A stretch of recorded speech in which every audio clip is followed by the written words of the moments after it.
It's Easter Bank Holiday Monday. I'm at King's Cross Station about to head north to Burnley in what should be a significant day in the race for automatic promotion to the Premier League.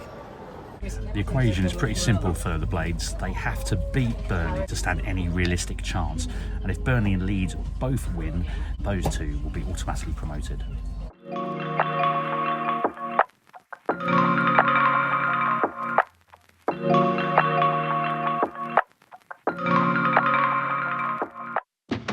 Just arrived at a very wet Burnley Manchester Road station. A lovely trip across the Pennines from Leeds. Ironically, went past the Ellen Road ground on the way over. They're just about to kick off against Stoke. A lot of conserved Sheffield United fans on the train, worrying that their hopes are going to be over today. But anyway, chucking down with rain here, horrible weather. Let's get to the stadium.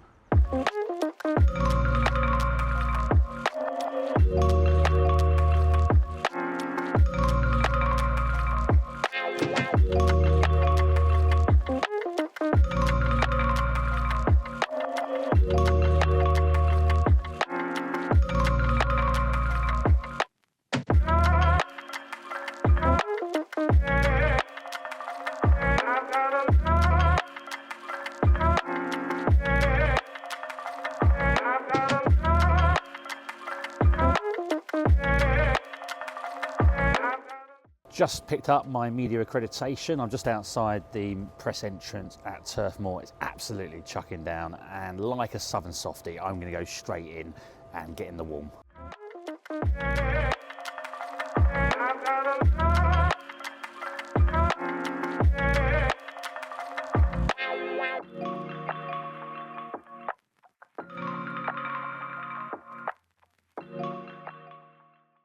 Well, I'm all fed and watered, and I'm just waiting for the Sheffield United team to arrive. They're just about to get off the bus.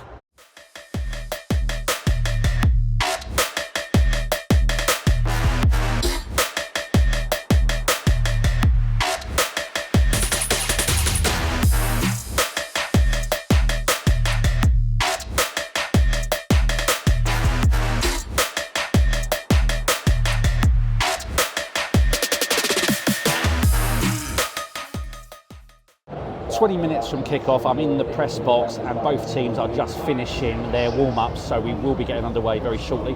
I've just been watching Leeds United at Stoke, an absolute hammering 6-0 win. They're pretty much nailed on for the Premier League next season. So obviously Sheffield United have got to win.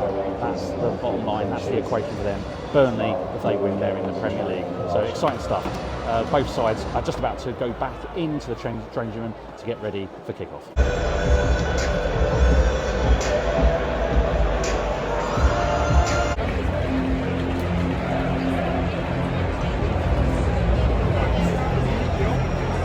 Welcome our visitors, Sheffield United, and welcome to the pitch, back home, Burnley!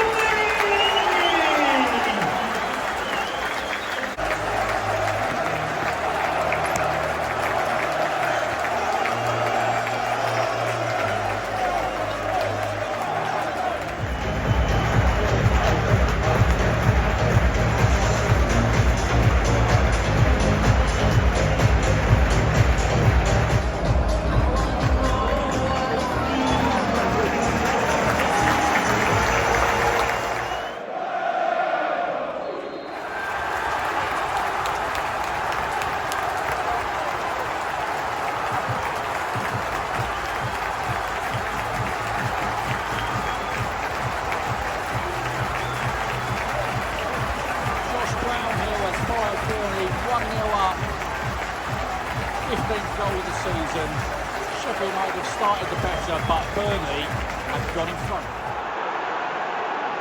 Thomas Cannon has equalised. That's his first goal for Sheffield United. Tom Cannon. 1-1. So we've now got a penalty, and the ball has just gone down. This time a penalty's been given. And Burnley have restored their lead. Josh Brownhill from the penalty spot, a 16th goal of the season.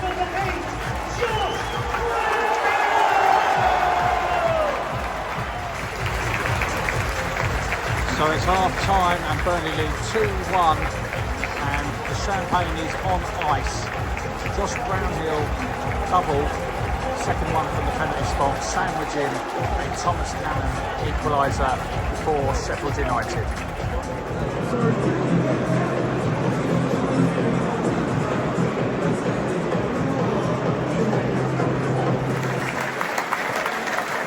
Here comes the reunion, here comes the reunion.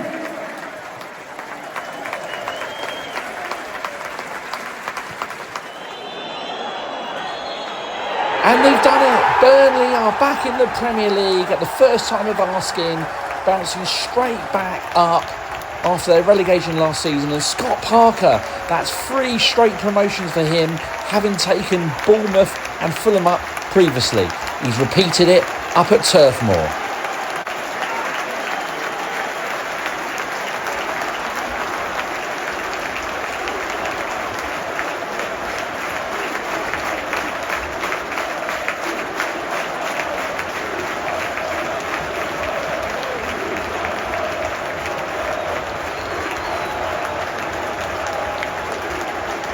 We'd like to remind all supporters, please stay in your seats. Please do not enter the playing surface.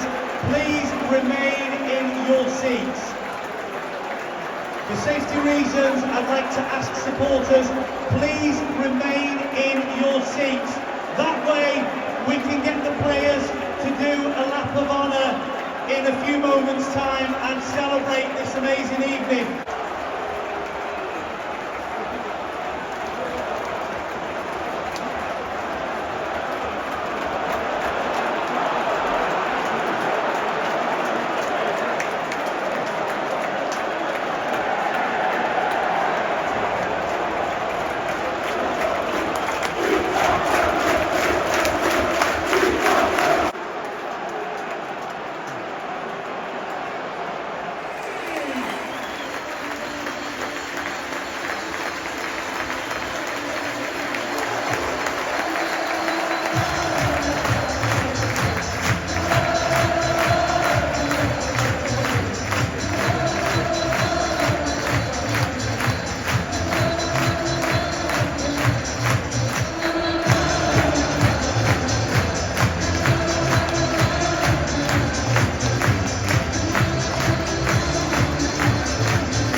Well, Burnley absolutely deserved their promotion to the Premier League. They've been fantastic all season. I did fancy them at the start. However, their statistics defensively have been truly, really remarkable. So they've only conceded 15 goals with 2 games spare is, well, I just can't believe that. I mean, that's just breaks all sorts of records. I do think they're going to have to sign a striker in the summer. Obviously, Josh Brownhill, he took his tally to 16 today with his 2 goals. He's been brilliant for them from midfield. And Zian Fleming's got 10. Just feel they need to beef up that area.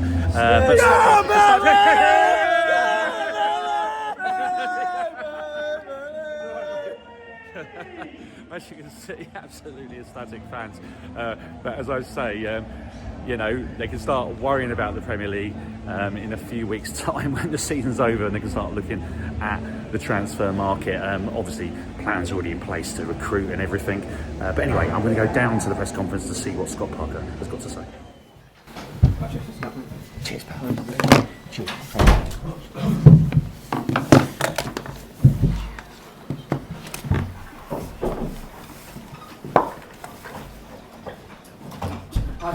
Yeah, congratulations. Can you sort of sum up how you're feeling right now? Yeah, I'm absolutely delighted and buzzing that we managed to get the job done tonight. I think that was came into this game understanding the dynamics of it and had a full focus on trying to get a result like we have done throughout this year. I'm just delighted for everyone at the football club really. So set out on a mission this year when I first came in, which was to get promoted and get back to the Premier League. And I think the journey has been a classic journey of the bumps in the road, the windy roads, but we've stuck together. We've built something here that has managed to get us the success which we thoroughly deserve, really. I'd say it's quite an emotional one for you, isn't it? Did that say it's quite emotional for you? Yeah, it is emotional for me, really. I suppose the main emotion comes out because of the pride I have in the group. Feels very different to the last time I've done it 2 times, and not just the group, the whole football club really. This was a football club I walked into, and from the minute I walked in, there was a warmth, there was a love, there was a support, and a pure gave me energy really. Sometimes as a coach that you're on your own, it's a bit of a lonely place really, and I've always felt the support and the real love of the group.